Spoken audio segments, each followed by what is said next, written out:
Blow est passé devant le rabbi pour recevoir le dollar, et le rabbi, alors qu'il était grand rabbin de Tel Aviv, et le rabbi lui dit, alors, ça y est, c'est décidé que le grand rabbin de Tel Aviv va devenir le grand rabbin d'Israël. Et le Rav Low répond, il n'y a pas encore eu les élections, hein, j'en sais rien.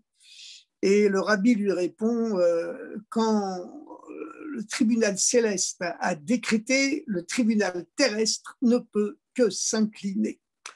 Et donc, c'est ce qui s'est passé. Le Rav Laou a été élu quelques temps plus tard grand rabbin d'Eretz Israël. Le rabbi lui avait déjà dit, d'ailleurs, à l'avance, avant même cela, le rabbi lui avait fait entendre qu'il deviendrait grand rabbin d'Israël, encore avant cette remise du dollar. Le Rav Laou était rentré en entretien personnel chez le rabbi, et le rabbi lui avait demandé de terminer très vite la construction de mikvé, de bains rituels à Tel Aviv, d'en faire beaucoup le plus possible et de se dépêcher de les finir, parce que très bientôt, il allait devoir quitter Tel Aviv, il allait être obligé de quitter Tel Aviv, parce qu'il allait bientôt devenir le rabbin d'Israël. Et le Rav Laou raconte dans ses mémoires qu'il n'avait jamais imaginé qu'un jour il deviendrait grand rabbin d'Israël.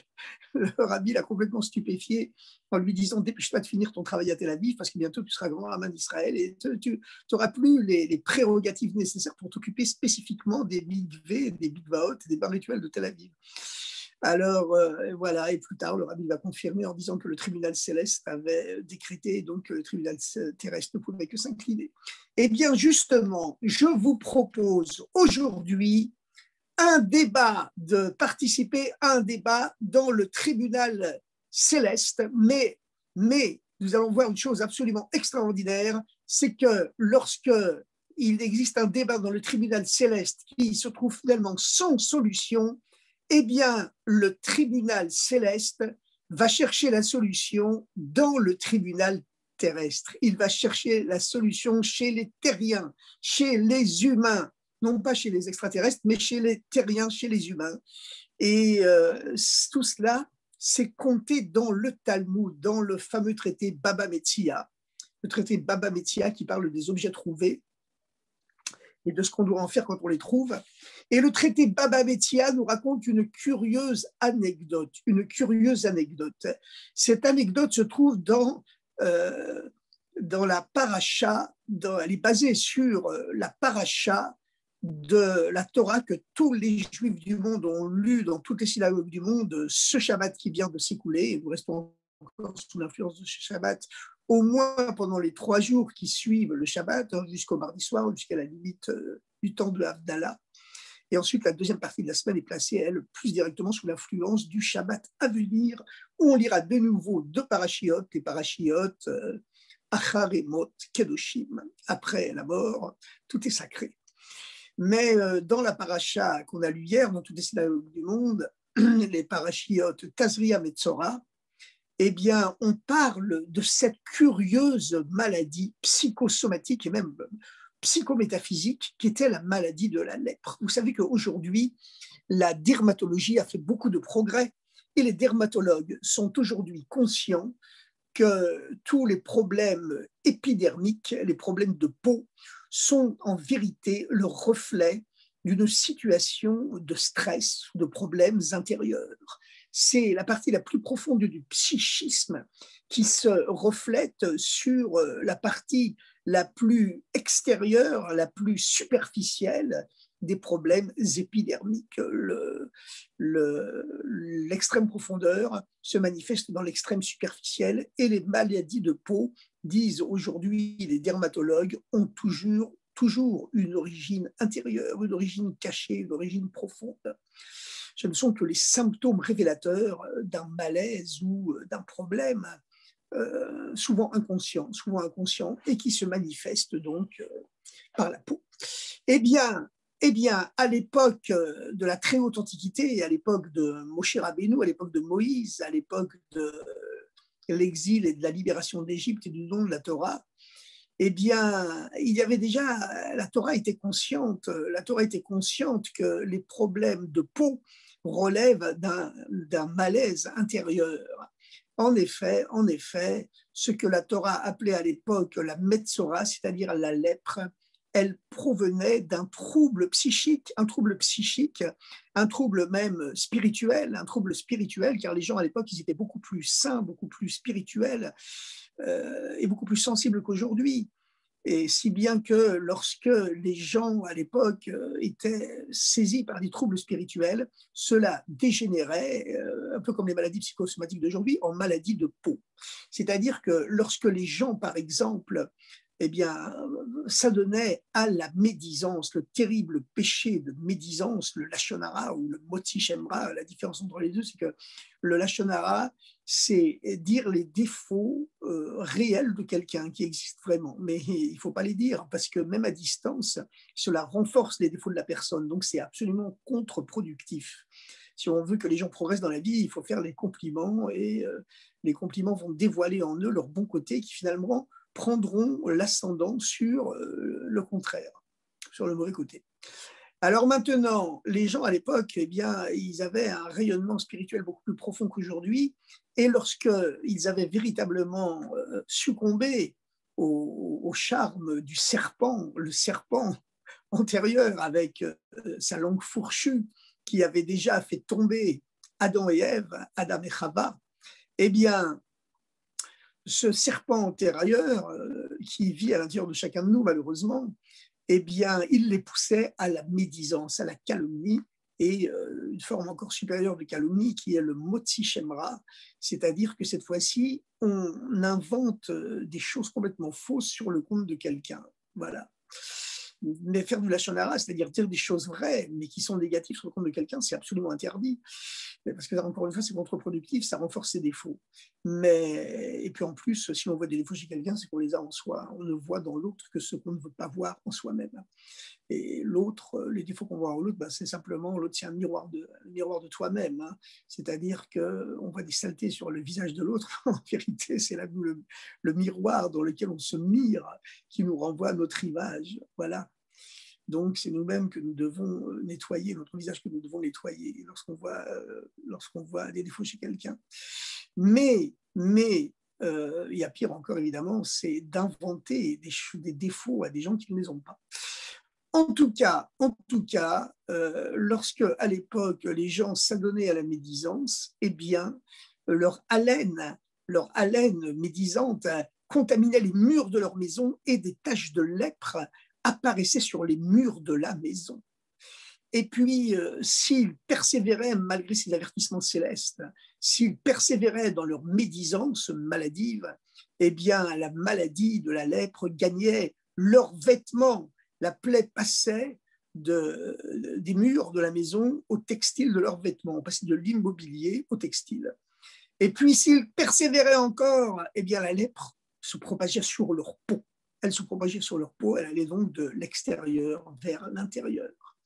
Et alors, à ce moment-là, il fallait faire intervenir un expert en dermatologie, un dermatologue expert, qui venait inspecter la plaie pour savoir si c'était véritablement une plaie de lèpre, une metzora, à consonance métaphysique et métapsychique.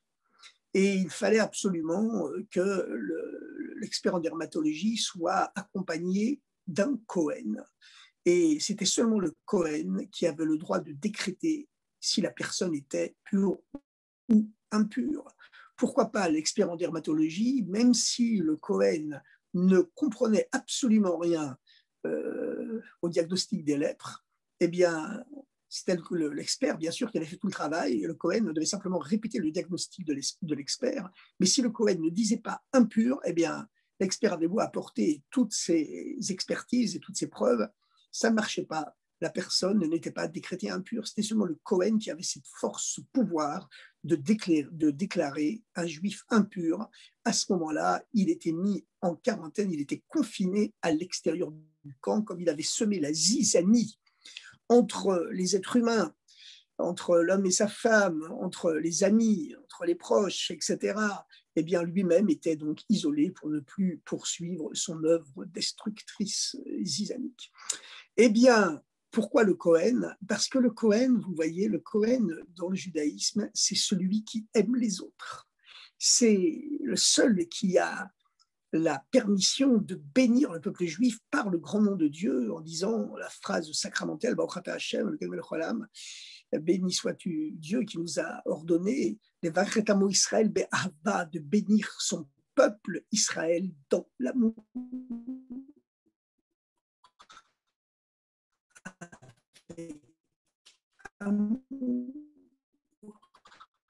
Et donc, le Cohen est plein d'amour.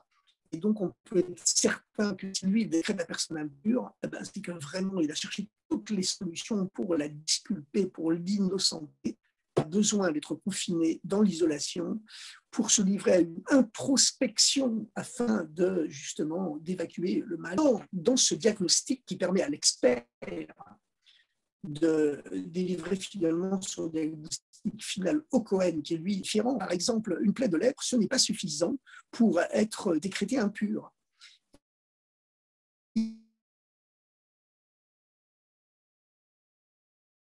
Il fallait qu'à l'intérieur de cette plaie, il y ait un poil blanc qui paraisse.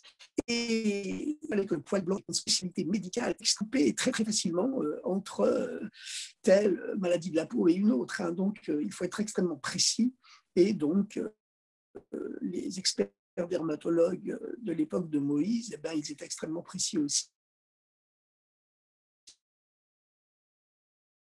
Donc, il fallait absolument que le poil blanc considéré comme une plaie psychométaphysique, psychosomatique, et qu'elle soit considérée véritablement comme un avertissement céleste qui amène le confinement obligatoire à l'extérieur du camp, à l'extérieur même des 3 camps. Hein. Vous savez qu'il existe 3 camps. Le camp de la présence divine, c'est le temple et sa cour. Puis ensuite, il existe le camp des Lévim autour, et puis il existe le camp du peuple juif. Et le lépreux, c'était la forme la plus grave d'isolation, de confinement.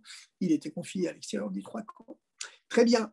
Alors maintenant le Talmud, dans le traité Baba Metzia et dans le traité qui est afféré aux affaires justement de plaie, pose une question en demandant, mais si il y a un doute, l'expert en dermatologie et le Cohen qui l'accompagne n'ont pas parvenu à établir si le poil blanc avait précédé la tache de lèpre ou si c'était la tache de lèpre qui, au contraire, avait précédé le poil blanc, ce qui, dans ce cas, amène que la personne n'est pas impure. Alors, qu'est-ce qu'on fait en cas de doute? En cas de doute, eh bien, en cas de doute, le Talmud stipule que, en cas de doute, la personne est pure. Pourquoi elle est pure? Parce que dans le texte précis du Chumash, il est écrit, en conclusion des expertises des taches de lèpre, il est écrit les taharo ou le tom'o, pour le purifier ou pour le décréter impur. Pour le décréter pur en premier et impur en deuxième. Donc, en cas de doute, c'est le premier qui a la préséance et le cas est décidé pur. Malgré tout, dans les choses ne sont pas si simples et dans le traité Baba Metzia, eh bien, le Talmud nous parle d'une controverse céleste dans le tribunal céleste entre Dieu et la yeshiva céleste. Là, vous avez des anges, des grands maîtres de la Torah qui ont fini leur séjour sur terre, et puis des anges aussi, et voilà, tous ces députés de la Knesset céleste, et puis la Kadosh Baruch Hu, le Saint béni soit-il, c'est-à-dire Dieu lui-même.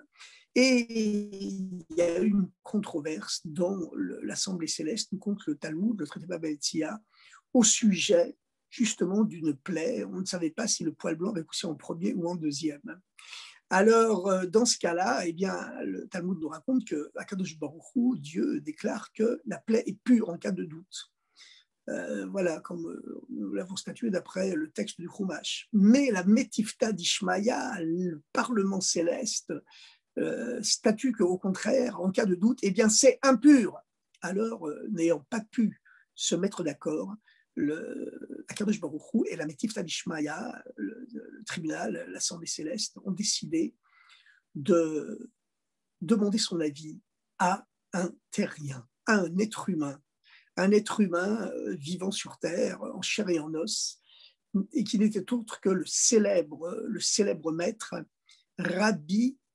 Rabba Bar Nachmani. Rabba Bar Nachmani était célèbre, il était célèbre dans le monde entier pour être l'expert numéro un en matière de tâches de lèpre, de pureté et d'impureté, à tel point que lui-même, en toute modestie, était conscient de sa valeur et il disait de lui-même qu'il était yachid, il était unique au monde, yachid, unique.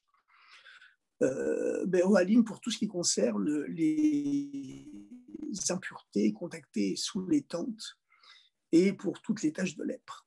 Et on lui a demandé son avis. Voilà, donc Akadosh Baruch Hu et le personnel de tous les députés de l'Assemblée céleste sont venus le voir et lui ont demandé son avis. Et ils lui ont dit, voilà, Akadosh Baruch Hu dit que c'est pur, et nous, l'Assemblée céleste, la Knesset céleste, nous disons que c'est impur. Qu'en dis-tu, toi, maître qui vis sur terre? Et Rabba Bar Nachmani a tranché en disant, pas seulement une fois, comme l'avait dit Dieu à Akadosh Baruch Hu, que c'est pur, mais il a dit 2 fois, tahor, c'est pur, c'est pur. En cas de doute, c'est pur, c'est pur. Alors évidemment, cette anecdote contée dans le Talmud, dans le traité Baba Metzia, pose question. Il pose question. Parce que, première question évidemment qui nous vient à tous à l'esprit, mais comment, même si on est en démocratie, et que nous les Juifs, on a bien sûr l'esprit démocratique, parce que vous savez que dans le Talmud, lorsqu'il y a un débat dans l'Assemblée terrestre, dans le Grand Sanhédrin des 70 mètres, eh bien, la décision est tranchée à la majorité.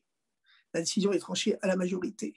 Donc, et puis, vous savez que la différence qu'il y a entre la démocratie et le totalitarisme, c'est que dans un régime totalitaire, l'individu ne compte pas. Il est là pour servir la collectivité, il est là pour servir l'État. Un point, c'est tout. Alors que dans le régime démocratique, eh bien, c'est le contraire. C'est l'État qui est au service de chaque individu. Et la finalité de l'homme, bien sûr, la finalité de l'homme et de l'individu, c'est ça le plus important, c'est le but, c'est l'individu, c'est la Torah qui le dit, c'est la raison pour laquelle la Torah nous précise que l'homme a été créé unique, il a été créé seul, pour signifier qu'il est à la fois l'origine et la finalité, le but de tout. Donc la Torah penche bien sûr pour la démocratie. Et évidemment, même si la Torah penche pour la démocratie, on a quand même du mal à comprendre comment les députés de l'Assemblée céleste, la Metifta d'Ishmaïa, comme l'appelle le Talmud, ont pu s'opposer à Akadosh Baruch Hu. Ils ont pu s'opposer à Dieu. Évidemment, il y a la démocratie, mais quand même, quand c'est Dieu qui intervient, il ne faut pas exagérer. Voilà, Dieu, c'est Dieu, Baruch Hashem, c'est Hashem. Voilà, c'est le bon Dieu, comme le dit le rabbi quand il parle d'Akadosh Baruch Hu, le rabbi l'appelle le bon Dieu toujours. Et en anglais, the Almighty God. Alors, voilà. Et puis ensuite, une deuxième question. En admettant que l'Assemblée céleste ait trouvé le moyen de s'opposer à Akadosh Baruch Hu, à Dieu, mais comment se fait-il que pour se mettre d'accord, la seule chose qu'ils trouvent à faire, c'est d'aller consulter un terrien, un habitant de la planète Terre qui est vivant sur Terre, comme si dans le ciel, il n'était pas capable de trancher la vérité. Il faut recourir au conseil et aux décisions finalement d'un habitant de la planète Terre. Voilà, l'habitant de la planète Terre, en l'occurrence le célèbre Rabba Nachman. Eh bien, pour comprendre ces questions étranges dans cette situation véritablement surréaliste, hein, je crois bien que cette situation est surréaliste, mais c'est un commentaire du Rabbi, hein, tout livre-là, à partir bien sûr du texte du Chumash et du passage du Talmud. Je ne me souviens plus de la page exacte, mais on pourra la retrouver. En tout cas, c'est dans le traité Baba Metzia. On pourra la retrouver facilement. Je pense qu'elle se trouve dans le premier quart, le premier tiers du traité Baba Metzia. Je ne me souviens plus de la page exacte, excusez-moi, je pourrais vous la conformer plus tard. Eh bien,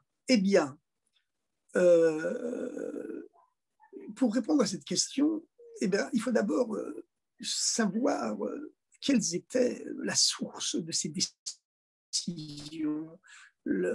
Akadosh Baruch Hu qui dit c'est pur, la Bétifta d'Ishmaïa qui dit c'est pur une fois, la Bétifta d'Ishmaïa, l'Assemblée céleste qui dit c'est impur, et finalement Rabba Bar Ahmadi qui dit pas seulement une fois mais deux fois c'est pur, tahor, tahor.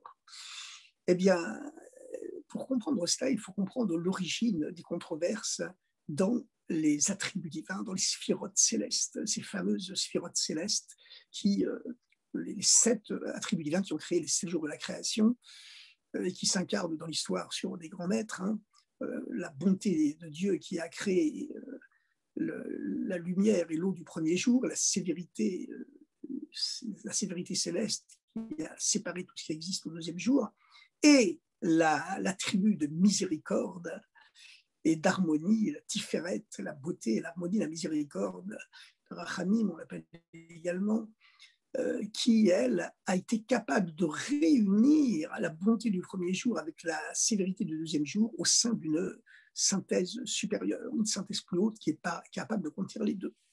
Mais en vérité, il faut savoir une chose, c'est que lorsqu'il y a un débat talmudique et que la loi est tranchée selon un des deux avis, ce n'est pas que l'avis définitif exclut celui qui n'a pas donné raison. En vérité, il inclut les deux. Il est capable d'inclure les deux. Comme la Mida du troisième jour de la création, Tiferet, elle est capable d'inclure la bonté du premier jour et la rigueur du deuxième jour. Maintenant, elle va donner raison à la bonté, parfois que Dieu préserve à la rigueur. Eh bien, ça ne veut pas dire qu'elle exclut l'autre. Ça veut dire qu'elle inclut les deux. Nous sommes d'une dimension plus haute. C'est pourquoi, finalement, même celle à qui on n'a pas donné raison, elle reconnaît, on l'a dit, carrément acceptable et compréhensible, mais elles sont intégrées à un niveau plus haut, et finalement, la loi est tranchée d'une certaine façon qui n'est pas celle-là. Mais on n'a pas exclu, on n'a pas donné tort. De la même façon que Dieu n'a pas exclu la rigueur céleste, il faut toujours la rigueur dans la vie, hein, même pour créer ensuite les dévoilements du troisième jour. Eh bien, c'est la même chose. Il faut savoir qu'en réalité, lorsque le Talmud, la Gemara nous parle de la controverse entre Métifta d'Ishmaïa, l'Assemblée céleste, le Parlement céleste, et Akadosh Baruch Hu, elle nous parle de deux niveaux différents de la divinité. Parce qu'en vérité, évidemment, Dieu est infini, donc en Dieu, il y a toujours des niveaux infinis de dévoilement qui peuvent être chacun plus haut que l'autre, puisque Dieu est infini par définition. Et puis même, il est au-delà du fini et de l'infini, et c'est pour ça qu'il peut unir les deux. Et parce qu'il est au-delà des deux, et donc il peut tous les deux les inclure. Alors, il faut savoir une chose, c'est que quand la Torah parle de Métifta d'Ishmaïa, l'Assemblée céleste, elle parle du niveau de Dieu, du niveau de la divinité, qui s'est contracté, qui a restreint sa lumière de façon infinie, exponentielle. Et cette lumière est tellement restreinte, cette lumière divine originale est tellement restreinte, tellement contractée, tellement dissimulée qu'elle est capable maintenant, tellement amoindrie, qu'elle est capable de s'incarner dans la matière du monde. Elle est capable de devenir immanente et de s'intégrer au monde. Et par contre, à Kadosh Baruch Hu, eh bien, c'est le niveau de Dieu qui est au-delà de l'incarnation dans le monde. Kadosh en hébreu, la signification profonde du mot Kadosh signifie, ça se traduit en français par saint, mais c'est saint au sens de séparer. Lorsque Dieu nous dit dans la paracha de cette semaine, Kedoshim tihiu, soyez saints, qui kadoshani, parce que moi je suis saint. Saint, ça veut dire séparé de tous les plaisirs du monde, interdits, et même ceux qui sont permis, on n'en a pas forcément besoin. Voilà. Donc c'est se séparer, être saint, c'est se séparer de tous les plaisirs interdits, mais même de tous les plaisirs physiques permis, si on n'en a pas vraiment un besoin absolu. Voilà. Comme a dit le Admour Hazaken au premier Chassidim, lorsqu'il s'était préparé pendant 3 ans à obtenir une audience, une écriture avec lui, la seule chose que l'Alter Rebbe a trouvé à leur dire, c'était ce qui est interdit, mais ce qui est permis, on n'en a pas besoin. Voilà, et il existe le fameux principe de Kadesh Atzmecha Bemutarlach, sanctifie-toi dans ce qui t'est permis. C'est la raison pour laquelle, au cours de l'acte sexuel, eh bien, le couple doit penser à des paroles de Torah. Voilà. C'est la raison pour laquelle, lorsque Yaakov Avinu a retrouvé son fils aimé, Yosef, après 22 ans d'absence, eh bien, Yosef s'est jeté à son cou et Yaakov, à ce moment-là, a dit le schéma. Il a dit ce moment le plus beau de ma vie, de retrouver avec mon fils unique, pour lequel j'ai porté le deuil pendant 22 ans, en étant inconsolable, eh bien, ce moment-là, je veux l'offrir à Dieu. C'est le principe de sanctifie-toi dans ce qui t'est permis, avec cette notion, ce concept de séparation de toutes les attitudes triviales et communes du monde. Alors donc, Kadosh, c'est être saint au sens d'être séparé, comme également l'homme le dit à la femme sous le dé nuptial, sous la roupa, eh bien, il lui dit, tu m'es sanctifié, par cette bague, qui est date Moshe d'Israël, selon la loi de Moshe et d'Israël, tu m'es sanctifié, ça veut dire que dorénavant, tu es interdit, tu es séparé de tous les hommes du monde et tu n'es réservé qu'à moi. Voilà, sur ce plan-là du monde. Et donc c'est ce principe de sanctification, si bien que lorsque la Torah parle de Akadosh Baruch Hu, Kadosh signifiant celui qui est séparé de tout, elle parle du niveau de Dieu qui est trop haut pour s'incarner dans la matière, trop haut pour s'incarner dans le monde. Elle parle du niveau de Dieu qui est éternellement transcendant. Tandis que lorsque la Gemara, le Talmud, parle dans cette controverse céleste de Metifta d'Ishmaïa, l'assemblée céleste, l'assemblée des députés angéliques, et puis l'assemblée des âmes et des anges, eh ben, elle parle d'un autre niveau de la divinité qui, lui, est capable de s'incarner dans le monde, le divin qui est devenu immanent. Et alors, la divinité qui est devenue immanente, qui est devenue incarnée dans le monde, eh bien, elle est concernée par les souillures du monde, par les problèmes d'impureté. Elle peut être, entre guillemets, contaminée par elle, ou en tout cas, elle est concernée par elle, puisqu'elle est incarnée à l'intérieur des vicissitudes de ce monde. Donc, en cas de doute, pour se prémunir, elle dit, c'est impur. Par contre, le niveau de Dieu qui est séparé du monde, séparé de tout, qui est transcendant, le niveau de Kadosh Baruch Hu, le saint, le séparé de tout, eh bien, pour ce niveau-là de la divinité, il est au-delà des problèmes du monde. Donc, ça ne risque pas de le toucher. C'est pourquoi, en cas de doute, il peut se permettre sans problème de dire que c'est pur en faisant pencher la balance du côté droit, du bon côté. Maintenant, lorsqu'on dit que Akadosh Baruch Hu, c'est le niveau de la divinité qui est séparé du monde, le niveau de Dieu qui est séparé du monde, mais quand on dit qu'on est séparé de quelqu'un, ben c'est qu'on garde quand même une relation avec cette personne. Si on n'avait absolument aucune notion, aucune nombre de relation avec la personne, on n'aurait pas besoin de s'en séparer, d'en être séparé. Donc, c'est la raison pour laquelle, finalement, même si Akadosh Baruch Hu, le niveau de Dieu qui est au-delà des mondes, ce qu'on appelle en hébreu Or HaSovev, la lumière de l'infini qui coiffe tous les mondes, qui englobe tous les mondes de la même façon, le bien et le mal, le riche et le pauvre, le géant et le nul, eh bien, Or HaSovev, pour elle, tout est pareil, elle les englobe tous de la même façon, comme le toit de la soukha qui coiffe tous les habitants de la soukha. Alors, la fête de Sukkot, de la même façon, qu'on soit un nain ou un géant, eh bien, le toit de la soukha coiffe tout le monde pareil, parce que le toit de la soukha, eh bien, le srach, il personnifie, il exprime, il symbolise justement cette lumière divine qui est au-delà du monde et qui doit rentrer petit à petit à l'intérieur du monde, à l'intérieur de l'homme, à l'intérieur de nous, par le fait qu'on presse ensuite le loulav et l'étrog, les 4 plantes du nom qui correspondent aux 4 lettres du nom de Dieu, sur notre cœur, pour que cette lumière qui est au-delà du monde finisse par s'incarner en nous et nous pénétrer. Et donc, cette lumière divine qui est séparée de tout, eh bien, elle garde quand même un, un contact avec le monde. La preuve, c'est qu'elle éprouve le besoin d'en être séparée.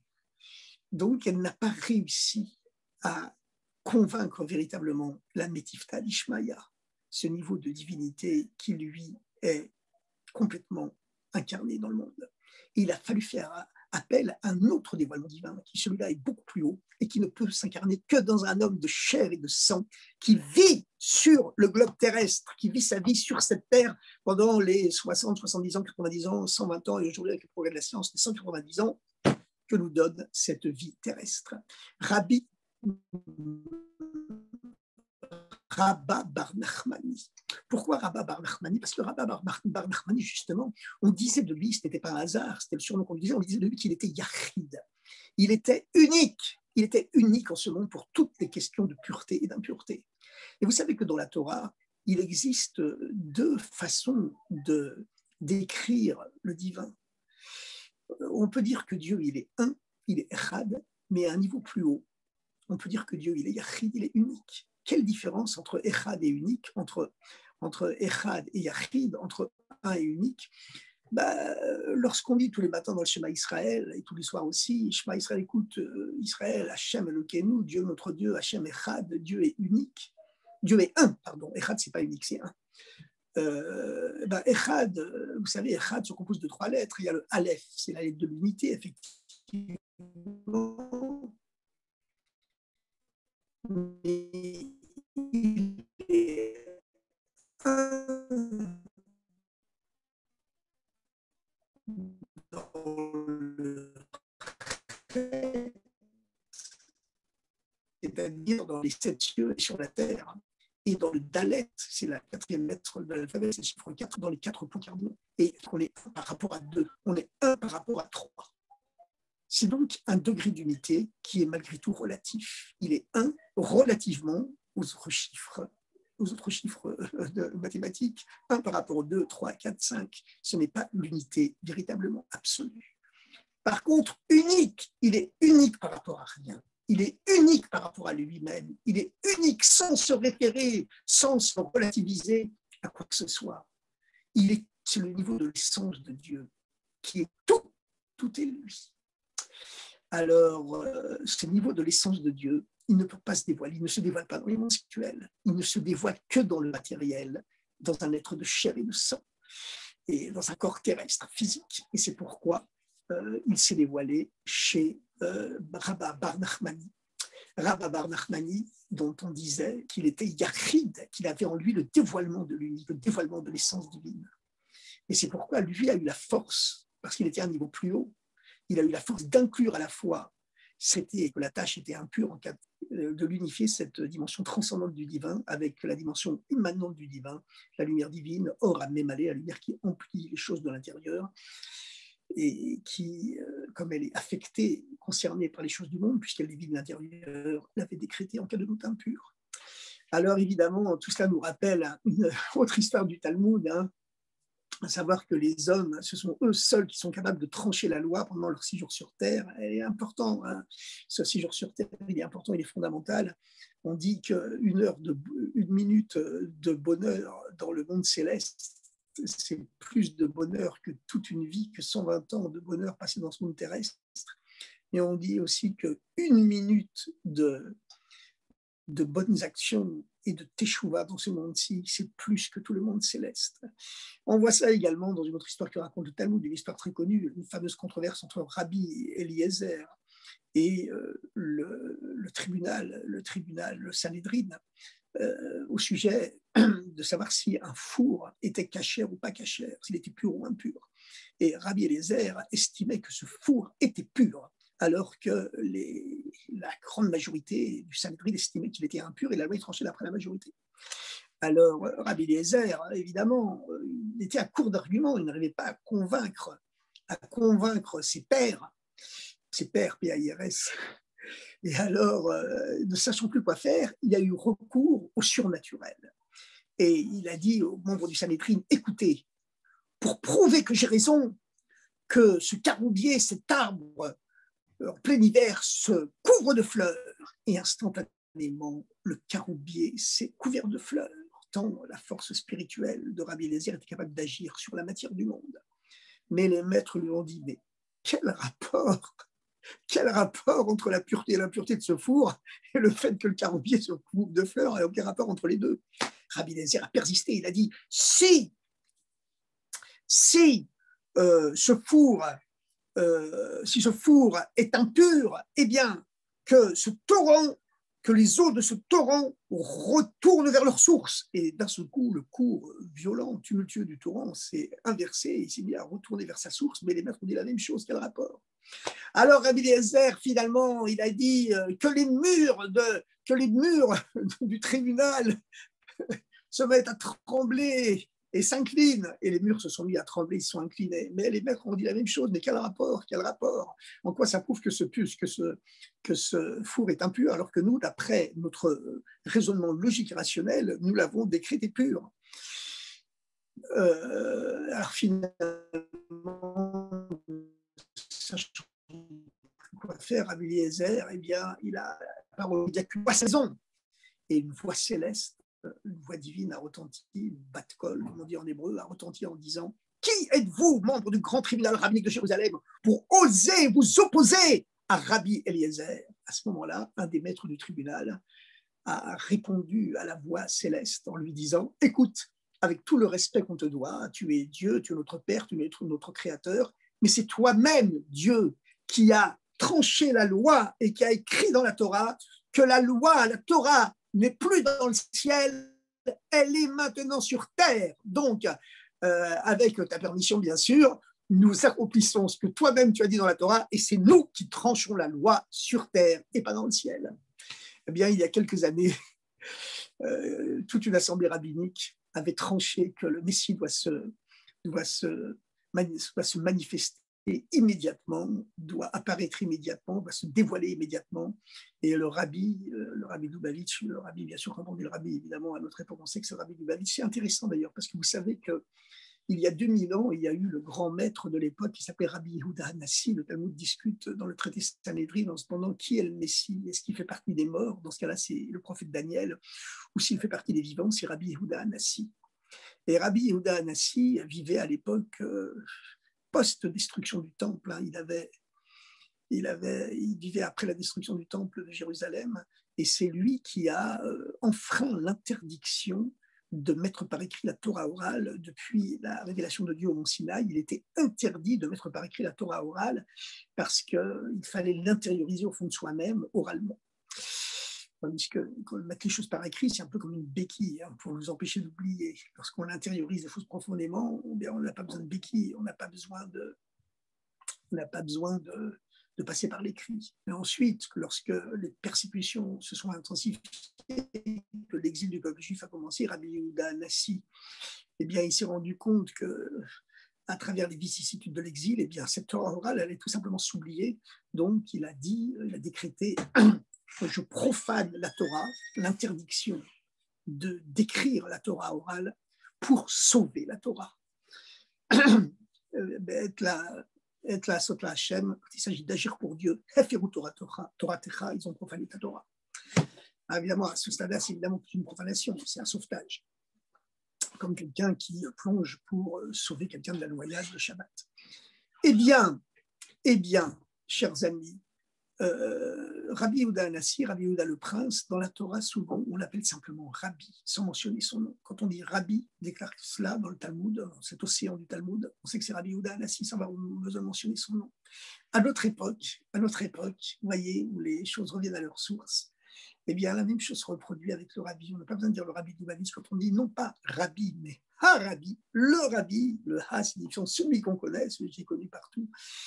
Dans la temporalité juive éternelle, eh bien, c'est très signifiant. Hein. C'est lui, c'est le Rabbi. Eh bien, on sait très bien que c'est du Rabbi qu'on parle. Alors, le Rabbi avait félicité chaudement ses rabbinim pour avoir fait un psak-din, trancher la loi sur terre en disant que ça y est, tous les délais étaient dépassés et que maintenant le Messie devait se dévoiler. Et vous savez comment on dévoile le Messie, hein, c'est avec plus de bonté, plus de gentillesse, et puis surtout, en ne gardant pas seulement tout ce qu'on sait pour soi et tout ce qu'on a pour soi, mais surtout, comme le Messie, le Mashiach l'avait dit au Baal Shem Tov, je viendrai lorsque Yafutsu Manotecha Chotsa, lorsque tes sources jailliront à l'extérieur, lorsque les secrets de la Torah jailliront dans les rues, jailliront à l'extérieur, dans le plus extérieur du monde, eh bien, à ce moment-là, je viendrai. Donc, tout ce travail pour ce dévoilement messianique qui nous attend, une bonne préparation à un merveilleux été, un été et une vie messianique. À bientôt. Shabbat Tov et à bientôt.